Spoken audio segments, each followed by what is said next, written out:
MSF ट्रेनिंगमध्ये जो paper होतो तो पेपर किती मार्कांचा असतो, त्या पेपरमध्ये काय काय विचारलं जातं, एकदम सगळं सविस्तरमध्ये आम्हाला सांगा.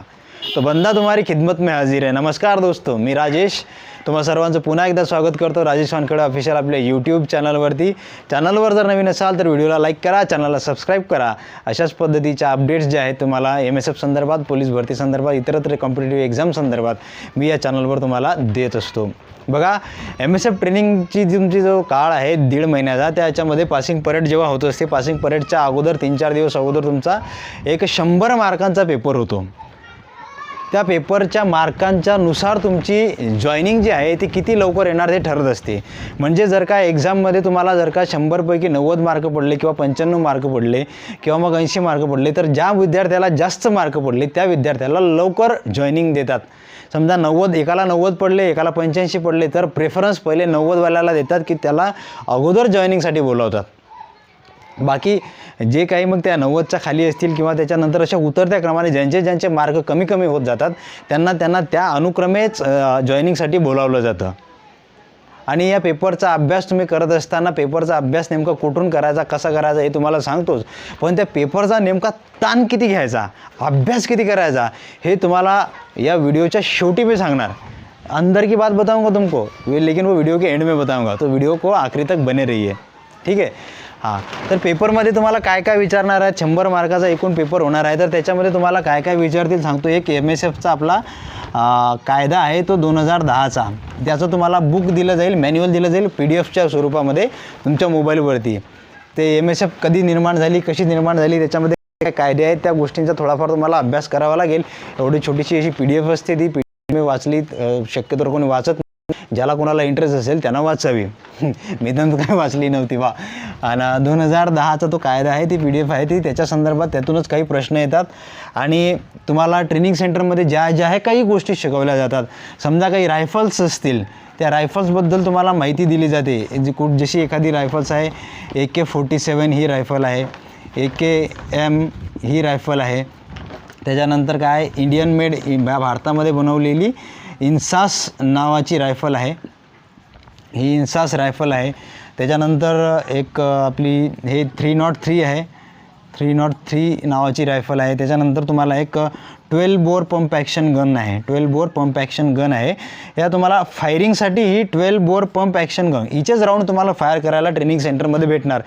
ह्या ज्या AK-47 आहे, इन्सास रायफल आहे, 3 रायफल आहे, ह्या रायफलची तुम्हाला फिटिंग शिकवली जाईल किंवा मग तुम्हाला परेड करता त्या परेडची ट्रेनिंग देतात तेव्हा AK-47 रायफल तुमच्या हातामध्ये दिली जाईल आणि 303 याच्यावर तुमची पासिंग परेड किंवा AK-47वर तुमची पासिंग परेड होईल. परंतु ट्रेनिंग सेंटरमध्ये या AK-47बद्दल, AKMबद्दल, इन्सास रायफलबद्दल, या सर्व रायफलबद्दल माहिती दिली जाते. या रायफलचे पार्ट्स कोणकोणते आहेत, या रायफलच्या पार्ट्सना काय काय म्हणतात, त्यांची नावं लिहून दिली जातात. हे रायफल नेमकी बनवली कुणी, कोणत्या साली बनवली, या संदर्भात डिटेल्डमध्ये माहिती लिहून दिली जाते तुमच्या नोटबुकमध्ये. आणि त्या नोटबुकमध्ये जे लिहून दिलं जातं त्याच्या आधारितच प्रश्न पेपरमध्ये असतात. ठीक आहे. आणि राऊंड फायर करायला जे आहे तुम्हाला ही 12 बोर पंप ॲक्शन गन, याच रायफलचे तुम्हाला नाही का 2 किंवा 3 राऊंड फायर करायला भेटतील. बाकी या AK-47, AKM, इन्सास, 303 या रायफलचे तुम्हाला राऊंड फायर करायला भेटणार नाहीत. ठीक आहे. आणि त्याच्यानंतर MSFच्या ट्रेनिंग सेंटरमध्ये तुम्हाला आणखीन जे काही शिकवलं जातं दैनंदिन दिनचर्यामध्ये तुम्हाला जसं काही तुमच्या परेडच्या संदर्भामध्ये असतात काही, समजा आता सावधान असते, विश्राम असते, सावधानची पोझिशन कशी असते, विश्रामची पोझिशन असते, जे तुम्हाला ट्रेनिंग सेंटरमध्ये शिकवलं जातं, ग्राउंडवर शिकवलं जातं, पण त्याचे थेरोटिकलमध्ये नोटबुकमध्ये सुद्धा लिहून दिलं जातं. तर मग तुम्हाला हे सावधानला नेमकी त्याची सावधानची डेफिनेशन काय, विश्रामची डेफिनेशन काय, त्याच्यानंतर पिछेमूळची डेफिनेशन काय, सल्यूट कशा पद्धतीचे असतात, सल्यूट किती प्रकारचे असतात, संदेश सल्यूट झाला, आणखी साम्य सल्यूट झाला, अशा प्रकारचे काही सल्यूट असतात. त्या सल्यूटचं तुम्हाला थेरोटिकल नॉलेज तुमच्या एक्झाम बुकमध्ये, तुमच्या नोटबुकमध्ये लिहून दिलं जातं. तेच तुम्हाला पाठांतर करायचं आहे, तेच तुम्हाला एक्झामला त्याच्या संदर्भातच तुम्हाला प्रश्न येतील. आणखीन तुम्हाला त्याच्यानंतर फायर सेफ्टीचे जे काय आहे त्याचे लेक्चर होतील. त्याच्या फायर सेफ्टीचे असतील, काही कानून कायदे असतील, लॉज असतील, थोडेफार जास्त काही नसतात, त्याच्या संदर्भात होते लेक्चर होतात. ते लेक्चर तुम्हाला लिहून दिले जातात नोटबुकमध्ये, त्याच्यामधले प्रश्न येतात. काही तुम्हाला एखाद्या वेळेस NDF जे NDRFची टीम असते ती टीम येते तुम्हाला डेमो देण्यासाठी. फायर सेफ्टीवाल्यांची टीम येते. त्याच्यानंतर तुम्हाला सायबर सिक्युरिटीच्या संदर्भामध्ये थोडीफार माहिती दिली जाते. सायबर सिक्युरिटीच्या संदर्भात त्याच्याबद्दल ज्या ज्या काही गोष्टी लिहून दिल्या जातात त्या संदर्भामध्ये प्रश्न असतात. आणि त्याच्यानंतर काही इक्विपमेंट्स तुम्हाला दाखवले जातात. HHMD झाली, हे DFMD यांचे काही लॉंग फॉर्म असतात ते तुम्हाला लिहून दिले जातील. HHMD म्हणजे हँड हेल्ड मेटल डिटेक्टर आणि DFMD म्हणजे डोअर फ्रेम मेटल डिटेक्टर. अशा प्रकारचे काही इक्विपमेंट तुम्हाला दाखवले जातील, त्याच्याबद्दल माहिती दिली जाईल. ते माहिती आणि तुम्हाला का बॉम्ब बनवणंसुद्धा शिकवलं जाईल. माहिती आहे का, बॉम्ब कशा पद्धतीनं बनवतात, बॉम्बचे प्रकार किती असतात, बॉम्बच्या संदर्भासाठी साहित्य काय काय लागतं, त्या सगळ्या गोष्टी तुम्हाला शिकवल्या जातील.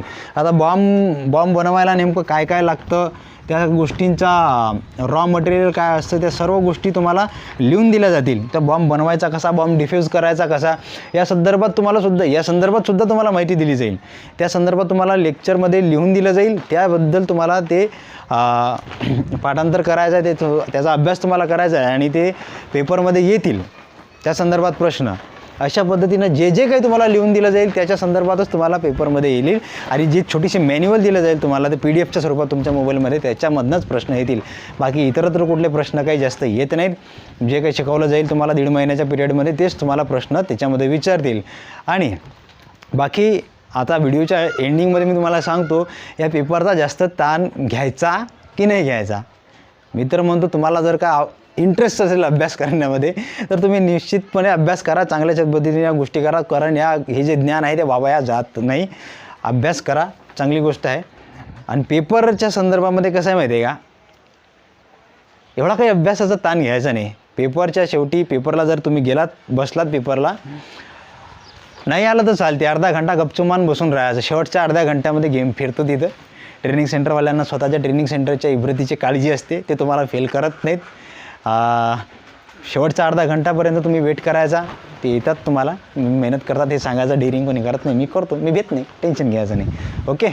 बाकी तुम्हाला व्हिडिओ जर आवडला असेल तर व्हिडिओला तुम्ही लाईक करू शकता, चॅनलला सबस्क्राईब करू शकता आणि बेल आयकॉनसुद्धा दाबू शकता. बाकी भेटूया पुढच्या व्हिडिओमध्ये. ठीक आहे, धन्यवाद.